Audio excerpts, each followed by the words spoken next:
What's up guys, welcome back to another video. I hope you are all safe and well. So I'm really excited today to be talking about Legato Pentatonics and specifically the minor pentatonic and how you can use it with legato and kind of use your pentatonic as 3-note per string shapes. I warn you now, the stretches are quite insane. I've actually been working on this for the last 4 months, so it's not something that can happen quickly, which is fine. Good things come to those who wait. I'm still not there, but your fingers, trust me, after a few weeks and months of practicing, will get used to these big stretches. Let me show you the lick that I played at the beginning. There is actually one lick just with different variations using the minor pentatonic, E minor pentatonic, and it sounded a little something like this.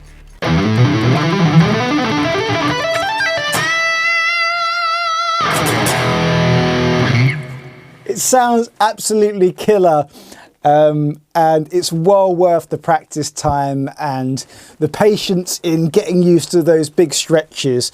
So let's dive right in. Okay, so before we get started with my approach to legato pentatonic playing, let's talk about the minor pentatonic very quickly.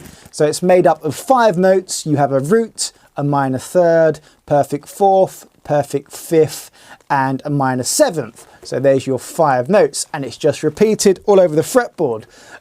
Hopefully you guys know your 5 minor pentatonic shapes over the fretboard. If you don't, make sure you refresh your memory and get recapped on that, because knowing them inside out will really help with your legato, especially for what you're doing today. But what I'm doing essentially is connecting all these shapes on different strings. Now, unlike the 3-note per string shapes, where there's only a 2-fret gap between any note, unless you're in harmonic minor, there's actually 3, like harmonic minor, quite often. So you'll notice when I played that lick, at the beginning we're all good, because the open string helped us out. But when we go to the next string, we have a massive gap with our pinky and second finger. Next up, let's quickly talk about legato. If you're not familiar with it, make sure you check out my full lesson up here that goes through everything. But let's quickly do a recap of it. So basically it involves lots of hammer-ons and pull-offs. There's not much picking going on with your right hand or your picking hand. It's all to do with your fretting hand. So lots of hammer-ons like this. And pull-offs. Okay, so let's talk about my approach to practicing legato pentatonics. So the way that I started was to practice on 1 string. This way you get used to all the interval jumps and you kind of get a feel for the scale. So what we're going to do is, this is an exercise that would sound like this.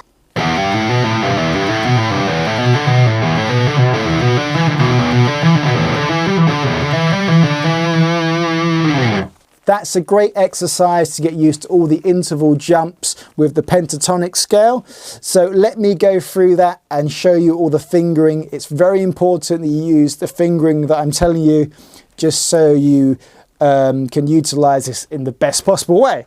So what we're going to do is we're going to use the open E, low E, as a kind of pedal note every time you change the next shape. So we're going to play each shape twice. So the first shape is like this.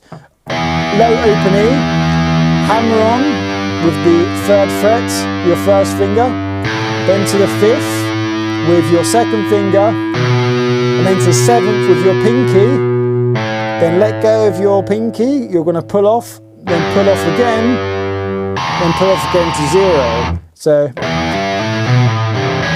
and do that twice. And then once you get back to the open string, the second time we're going to move to the next shape. So we're going to move to our 1st finger to the 5th fret, then our 2nd finger on the 7th fret. Now pinky's got to stretch then to the 10th fret, and then hammer that all on, and then pull it off like we did before to the 0. And then once again, when you get to the open string, we're then going to move up to the next shape, which is on the 7th fret.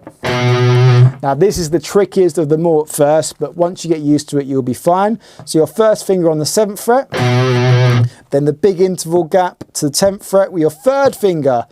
So it's the first time we're using our 3rd finger, then your pinky on the 12th. And every time you start that first note, it's kind of hammer on from nowhere.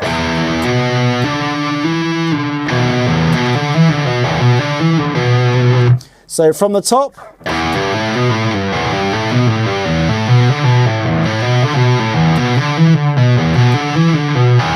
and then with the next open string, we're going to do the last shape, which is the 10th, first finger 10th fret, 2nd finger 12th, and then our pinky is on the 15th. But on the last note, instead of an open E, just land on the 12th fret, so the octave. It's probably a really cool riff. You're welcome. Credit me in that and maybe I'll get some royalties. Now that's a great start of how to get going with your legato with these pentatonic shapes. So the next step would be to apply this kind of theory onto your A string. Now the great thing about E minor pentatonic is all of your open strings are actually part of the intervals. So you've got your roots, perfect 4th, flat 7, flat 3, flat 5, and then root again. So you can apply that same kind of shape using the open string with this. But what I would do is, just to get used to always finding your root note, I'm going to start on the 7th fret of the A string because that's your root. And I'm going to work out all my pentatonic shapes on this. So we know the formula, root, minor 3rd, or you can look at the shape on screen now. And then a 4th is on the 12th fret. So whenever you've got a 3-fret gap like this, you're going to use your 3rd finger to hammer on. And then your pinky for the 12th fret. So we could use an open A. That could be some really cool riffs actually, if you work out all of your notes on a particular string and then use all open strings to do a lick. Anyway, I'm going off on one. So your first lick would sound like this. Then you want to move up to the 3rd and work out where your next note is. So we're going to have a 3rd, 4th, and then 5th. And then to move up again, our next shape would be 12, 14, 15, which makes sense. So you got your 4th, 5th, and 7th. And then moving up to your 5th. Oh. See, I'm even trying to put my 2nd finger there because the frets are smaller, but you've got to be strict to your fingering.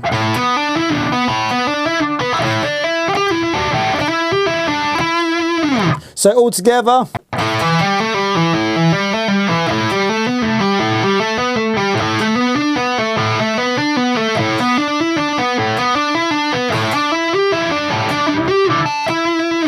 Well, something like that. So that's how you basically can write your legato licks. Now, you can just take small sections. Let's say with our favorite shape, the first shape up here, you can take the next shape, shape number 2, which is actually your relative major, and do some legato of these two.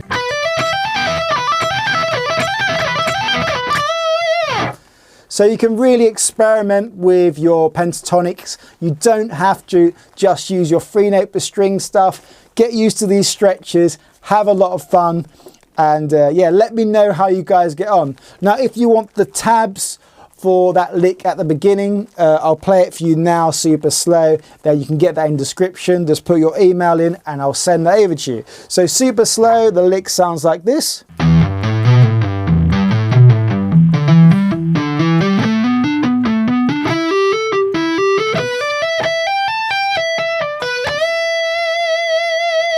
Have a lot of fun with that, guys. Thank you so much for tuning in. Please leave a like, leave a comment, subscribe if you haven't already. Turn on that bell. I really appreciate support. If you guys leave a comment, it really helps with this algorithm. Who knows of YouTube anymore? I'm enjoying making these videos for you guys anyway, so I'll see you again for another one very soon. Take care, guys. Oh, I feel it now. I can't make you smile.